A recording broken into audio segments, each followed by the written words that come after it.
J'ai constaté par expérience que le Seigneur entrait plus avant dans les détails lorsque, sans poser de questions, je continuais à obéir.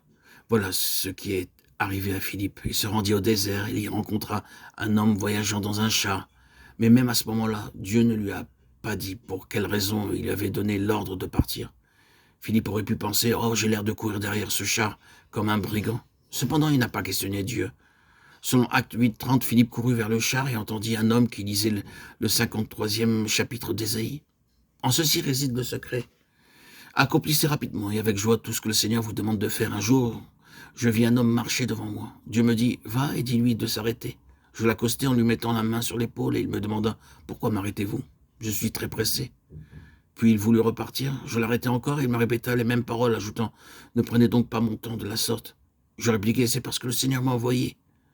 L'homme rétorqua « Je ne le crois pas. Ne me faites pas perdre mon temps davantage, s'il vous plaît. » Encore une fois, je le retins en suppliant « Arrêtez-vous, s'il vous plaît, un instant. » C'est alors qu'il me dit « Je vais vous avouer la vérité, l'existence me lasse et je vais me suicider. » Je répondis alors « Vous pouvez le faire maintenant ou plus tard, mais vous ne perdrez rien en m'accordant une petite demi-heure.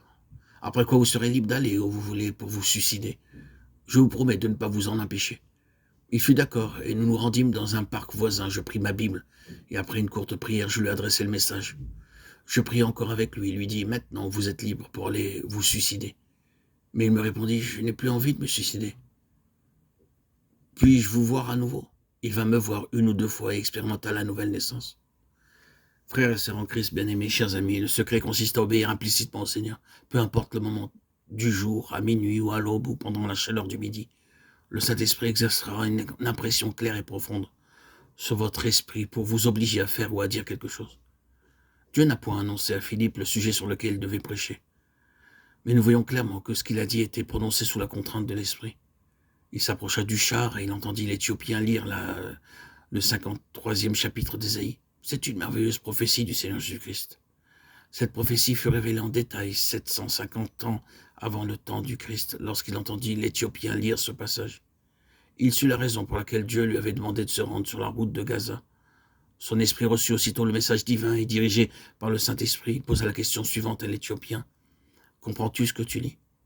C'est ainsi que, de façon silencieuse, le Seigneur dépose ses pensées et ses paroles en nous. Et nous remarquons souvent qu'en commençant à parler, les paroles se mettent à couler comme un fleuve. À cette question, l'Éthiopien répondit « Comment le pourrais-je si quelqu'un ne me guide ?» Il invita Philippe à monter dans le char et à s'asseoir à côté de lui. Si Philippe avait demandé à l'homme d'arrêter le char dès qu'il s'en fut approché, l'homme aurait peut-être refusé, pensant que Philippe était probablement un brigand qui voulait lui faire du mal. Dans beaucoup de pays, beaucoup de gens, encore aujourd'hui, font de l'autostop, mais les voitures ne s'arrêtent pas toujours. Le chauffeur se méfie parfois et continue alors sa route sans s'arrêter. C'est ce qui aurait pu arriver à Philippe, mais il ne se reposait pas sur la sagesse humaine. Il obéissait aux instructions du Saint-Esprit. L'Éthiopien fit lui-même arrêter le char et invita Philippe à monter. « Monte, s'il te plaît, prends place, explique-moi ce passage, dit-il. Alors Philippe lui expliqua le passage si clairement qu'il le convainquit de sa signification et de la mort de Jésus-Christ en faveur des pécheurs. Si vous obéissez donc à la parole de Dieu, vous remarquerez que le Seigneur mettra ses paroles dans votre bouche, selon ses promesses de Matthieu 10, 20. Mais ce n'est pas vous qui parlerez, c'est l'Esprit de votre Père qui parlera en vous. De Luc 12, 12, car le Saint-Esprit vous enseignera à l'heure même ce qu'il faudra dire. De Luc 21, 15, car je vous donnerai une bouche et une sagesse à laquelle tous vos adversaires ne pourront résister ou contredire. Vous entendrez non seulement la voix de Dieu qui vous conduira pas à pas, mais le Saint-Esprit touchera également vos lèvres en vous donnant même les paroles nécessaires à la personne que vous rencontrerez.